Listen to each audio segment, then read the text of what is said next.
My blender, aha! Moment seeing products shine. Have you ever built something amazing with blocks? Or maybe painted a picture you were super proud of? I remember the first time I saw a 3D image of a cool new toy. It looked so real, almost like I could reach out and grab it from the screen. I wondered, how did they make that look so shiny and perfect? It felt like a secret trick, a kind of digital magic. I was so curious to find out more about it. I wanted to learn how to make my own ideas look that good too. Then, a friend told me about a super cool computer program. This program was called Blender. They said it was like a giant art box, but for your computer. And the best part? It was completely free for anyone to download and use. I was so excited. Could this be the tool I was looking for? Could I use Blender to make my own ideas for cool gadgets and toys look just as amazing as the pictures I'd seen? I couldn't wait to try it out and see what I could create with it. I downloaded Blender and opened it up. At first, it looked a little bit like a spaceship dashboard. There were so many buttons and windows. But I remembered feeling that way when I first learned to ride a bike. It seemed tricky at first, but with a little practice it became fun. So I started small. I watched some videos online and tried to make a simple shape, like a ball. Then I tried to make it look shiny, like a new marble. It was a fun puzzle to solve. Slowly, step by step, I learned how to add lights and colors. I discovered how to make things look smooth or rough, just like in real life. One day, I decided to try and make a picture of a new water bottle I had designed. I imagined it on a clean, bright background. After a bit of work, there it was. My water bottle design looking so professional and real on my screen. That was my big aha moment. I realized Blender wasn't just for movie magic. It was for making everyday products look extraordinary. And I knew I wanted to share how amazing this tool could be with everyone. So what is this Blender we're talking about? Imagine you have a giant magical art studio. In this studio, you don't just have paint and clay. You have tools to build anything you can imagine in 3 dimensions or 3D. That's what Blender is. It's a free open source 3D creation suite. That sounds a bit technical, doesn't it? Let's just say it's a super powerful program that lets you make 3D models, animations, special effects for movies, and yes, amazing pictures of products. It's used by artists and designers all over the world. When you first open Blender, you'll see a welcome screen. Then you'll see the main interface. It might look a little busy at first, like a cockpit full of controls. But don't worry, we can break it down into friendly parts. The biggest part is the 3D viewport. This is like your main workbench where you'll see your product and move it around. It's your window into the 3D world you are building. You'll spend a lot of time looking at this space, so it's good to get familiar with it. Then, on the right side, you'll often see the Properties panel. Think of this as your control center for all the details. If you want to change the color of something, or how shiny it is, or how big it is, you'll find the controls here. It has many little tabs with icons, and each tab helps you adjust different things. It's like having all your tool settings neatly organized in one place. It's very handy once you know where to look for what you need. Another important window is the outliner, usually in the top right. This is like a list of everything in your scene. If you have a product, lights and a camera, they will all be listed here. It helps you keep track of all the different parts of your creation, especially when your scenes get more complex. You can select items from this list, or hide them if you want to focus on something else. Think of it as an inventory for your digital world. These are just a few main parts, and we'll learn more as we go. Before we bring our star product onto the stage, we need to build that stage. In product rendering, we often want a clean, simple background. This helps the product stand out and look really professional. Think about the advertisements you see. The product is usually the hero, right? So let's create a nice, simple backdrop in Blender. This is sometimes called an infinity cove or a cyclorama, which makes a smooth curve behind the product. It looks very professional and is easy to do. First, make sure you have your 3D viewport open. You probably start with a default cube, a light, and a camera. We can use the cube or add a new one. Let's start by deleting the default cube if you want. You can select it by right-clicking or left-clicking, depending on your settings, and pressing X, then delete. Now, let's add a plane. Press Shift+A on your keyboard. A menu will pop up. Go to Mesh and then choose Plane. This will be the floor of our stage. Now we need to make this flat plane curve upwards to create a backdrop. We'll use something called Edit Mode. Select your plane, then press the Tab key to go into Edit Mode. You'll see the vertices, edges, and faces of your plane. We want to select one edge at the back. Choose Edge Select Mode. Look for little icons at the top of the 3D viewport. Select the back edge of the plane. Now press E to extrude, then Z to make it go straight up. Pull it up to create a wall. To make that nice curve, we need to add a bevel. With that back edge still selected, or the new top edge of the wall part, press Ctrl+B. Move your mouse to control how big the bevel is. Then scroll your mouse wheel up to add more segments to the curve. This will make it nice and smooth. Click to confirm. Now press Tab to go back to object mode. Right-click on your backdrop and choose Shade Smooth. Doesn't that look much better? You've built your first product stage. Now that our stage is ready, it's time to bring in the main attraction, your product. This could be anything. Maybe it's a cool gadget you've designed, a piece of jewelry, a new brand of soda can, or even a simple toy. If you already have a 3D model of your product, that's fantastic! Blender can import many different file types. The most common ones for 3D models are .obj, FBX, or STL. These files contain all the information about the shape of your product. To import your model, go to the File menu at the top left of Blender. Then go down to Import and you'll see a list of file types. Choose the one that matches your product model file. For example, if you have an OBJ file, click on Wavefront, OBJ. A window will open, allowing you to find the file on your computer. Select your file and click Import. Your product model should now appear in your Blender scene, right in the middle of your 3D viewport. Sometimes when you import a model, it might be too big or too small, or it might not be in the right place. Don't worry, that's easy to fix. First, make sure your product model is selected. You can click on it in the 3D viewport or select it from the outliner list. To change its size, press S on your keyboard for scale. Then move your mouse to make it bigger or smaller and click when you're happy. To move it, press G for grab, and then you can move your mouse to position it. You can also press G, then XY, Y or Z to move it only along one axis. Take some time to position your product nicely on the stage we built. You want it to sit on the floor part of your backdrop. You might need to rotate it too. To rotate, press R, then move your mouse. Again, you can press R, then X, Y, or Z to rotate it around a specific axis. Play around with these tools. Scale, S, grab, G, and rotate, R, until your product looks perfectly placed. It's like arranging items for a photograph. You want it to look just right for the camera. Section 5. Lights, Camera, Sparkle, making your product glow. Imagine taking a photo in a dark room. You wouldn't see much, right? Lighting is super important in making your product look amazing. It helps to show off its shape, its texture, and all its cool details. In Blender, we can add lights just like in a real photo studio. One common setup is called three-point lighting. This uses 3 lights: a key light, the main brightest light, a fill light, softer to fill in shadows, and a backlight to create a nice outline and separate the product from the background. Let's start by adding our main light, the key light. Press Shift+A, go to Light, and choose Area. An area light is like a softbox light in a studio. It gives soft diffused light. Move this light using G and rotate it using R, so it's shining on your product from an angle, maybe from the top left or top right. In the Properties panel, you can find the light settings. Look for a little light bulb icon. Here you can change the power, how bright it is, and the size. A larger size gives softer shadows. Next, let's add a fill light. This light is usually less bright than the key light and is placed on the opposite side.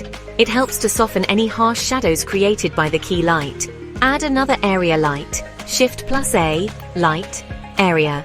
Position it on the other side of your product. Make its power lower than your key light. The goal is to make the shadows less dark, not to remove them completely, as shadows help show the product's shape. It's all about balance. Finally, the backlight. This one goes behind your product, pointing towards the camera or towards the back of the product. It creates a lovely bright edge, called a rim light, which helps your product pop out from the background. Add one more area light, or maybe a point light or spotlight for this one. Experiment. Position it behind and slightly above or to the side of your product. Adjust its power so it creates a nice highlight. Play with the positions and brightness of all 3 lights until your product looks well lit and exciting. Section 6. Dressing up your product, fun with materials. Now that our product is beautifully lit, let's give it some style with materials. Materials tell Blender what the surface of your product is like. Is it shiny plastic, rough metal, smooth glass, or maybe colorful painted wood? Without materials, everything in Blender just looks plain gray. Adding materials is like painting your 3D model, but with much more detail. It's where your product really starts to come alive and look realistic. This part is super fun and creative. First, select your product model, then go to the Properties panel on the right. Look for a little icon that looks like a sphere or a ball. This is the Material Properties tab. If your product doesn't have a material yet, click the plus new button to create one. You'll see a lot of options appear. Don't be overwhelmed. The main one we'll use is called the Principled BSDF shader. This amazing shader can create almost any kind of material you can think of, from plastic to metal to glass. Let's try to make a simple shiny plastic material. In the Principled BSDF settings, you'll see Base Color. Click on the color bar next to it to pick a color for your product. Maybe it's red, blue, or a cool silver. Then look for an option called Roughness. This controls how shiny or matte your product is. If you set roughness to a low value, like 0.1 or 0.2, it will look very shiny, like polished plastic. If you set it to a higher value, like 0.8, it will look more matte or dull. You can also make metallic materials. There's a slider called Metallic. If you pull this slider all the way up to 1.0, your material will start to look like metal. Then you can adjust the base color, maybe a gold or silver color, and the roughness to get different types of metal, from polished chrome to brushed aluminum. Experiment with these settings. Try changing the base color, roughness, and metallic values. See how they affect the look of your product. It's like being a digital scientist, mixing and matching properties to create the perfect look. Section 7. Picture Perfect. Finding the best camera angle. We have our product, our stage, our lights, and our materials. Now, we need to decide how we're going to look at it. This is where the camera comes in. In Blender, you have a virtual camera, and you can place it anywhere you want. The camera's view is what will be turned into your final picture, your render. Finding a good camera angle is really important. It can make your product look more exciting, more elegant, or more powerful. It's all about showing off its best features. You probably already have a camera in your scene from when you started. You can select it from the outliner or by clicking on its wireframe shape in the 3D viewport. To see what your camera sees, press 0 on your number pad, the 0 key on the right side of your keyboard. This will switch your 3D viewport to camera view. Now you're looking through the lens. If you don't like what you see, you can move the camera. One easy way is to first position your view in the 3D viewport how you like it. Then press Ctrl plus Alt plus 0, number pad 0. This will snap the camera to your current view. Once your camera is roughly in place, you can fine-tune its position and rotation. Select the camera, then use G to grab, move, and R to rotate, just like with other objects. You might want a straight-on shot, or maybe a shot from a slightly low angle to make the product look heroic. Or perhaps a top-down view. Try different angles. Think about what makes your product look its best. Does it have interesting details on the side? Or a cool shape that looks good from a certain perspective? Another thing to consider is the camera's focal length. You can find this in the camera properties. Select the camera, then look for a green camera icon in the Properties panel. A lower focal length, like 35mm, gives a wider view, while a higher focal length, like 85mm or 100mm, gives a more zoomed-in, compressed look, which is often very flattering for products. Play with this setting too. Good composition is key. Think about the rule of thirds. Imagine your camera view is divided into a 3x3 grid, and try to place important parts of your product along those lines or at their intersections. Section 8. The grand finale, creating your amazing image. We're almost there. You've set up your scene, lit your product, given it cool materials, and found the perfect camera angle. Now it's time for the most exciting part, creating the final image. This is called rendering. Blender will take all the information you've given it, the shapes, lights, materials, and camera view, and calculate what the final picture should look like. It's like telling the computer, Okay, show me the masterpiece. This can take a little bit of time, depending on how complex your scene is and how powerful your computer is. Before you hit the big render button, there are a few settings to check. In the Properties panel, look for an icon that looks like a little printer or a camera back. This is the Render Properties tab. Here, you need to choose your render engine. Blender has two main ones, Eevee and Cycles. Eevee is super fast and gives you a real-time preview, which is great for quick tests. Cycles is more physically accurate and often gives more realistic results, especially with lighting and reflections, but it can take longer to render. For product shots, Cycles often gives that extra bit of polish. Next, look at the Output Properties tab. It looks like a little photo coming out of a printer. Here you set the resolution of your image, how big it will be in pixels.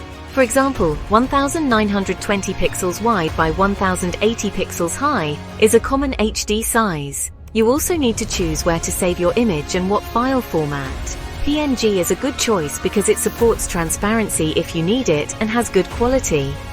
Set your file format to PNG and choose a folder for your output. If you're using Cycles, you'll also see a setting for samples in the render properties. More samples usually mean a cleaner, less noisy image, but it also takes longer to render. For a test render, you might use a lower number like 128 samples. For a final high-quality image, you might use 512, 1024 or even more, depending on your scene. Once you're happy with your settings, go to the Render menu at the top of Blender and click Render Image, or press F12. Now watch as Blender brings your product to life on the screen. Section 9. Your Blender Adventure. So much more to explore. You did it! You've gone through the steps to create an amazing product render using Blender.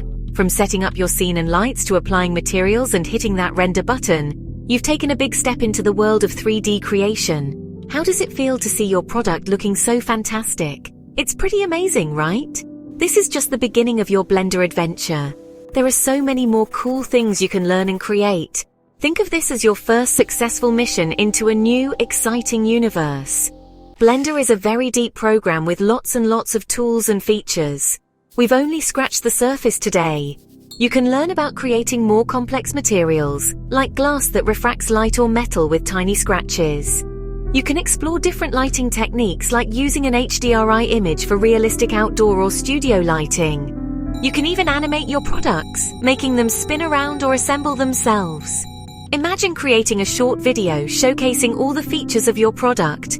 The possibilities are truly endless. Don't be afraid to experiment and try new things. That's how we learn best. There are so many wonderful tutorials and communities online where people share their knowledge and help each other. If you get stuck, chances are someone else has had the same question. The Blender community is very friendly and supportive. Keep practicing, keep exploring, and don't be discouraged if things don't look perfect right away. Every artist and designer starts somewhere, and every creation is a step forward. Most importantly, have fun with it. Blender is a tool for your imagination. Use it to bring your ideas to life, whether it's designing the next cool gadget, creating beautiful art, or just exploring your creativity. The skills you're learning can open up so many doors. So keep that curiosity alive, keep asking what if, and keep making amazing things. I can't wait to see what you create next on your Blender journey. Happy blending and keep exploring the wonders of 3D.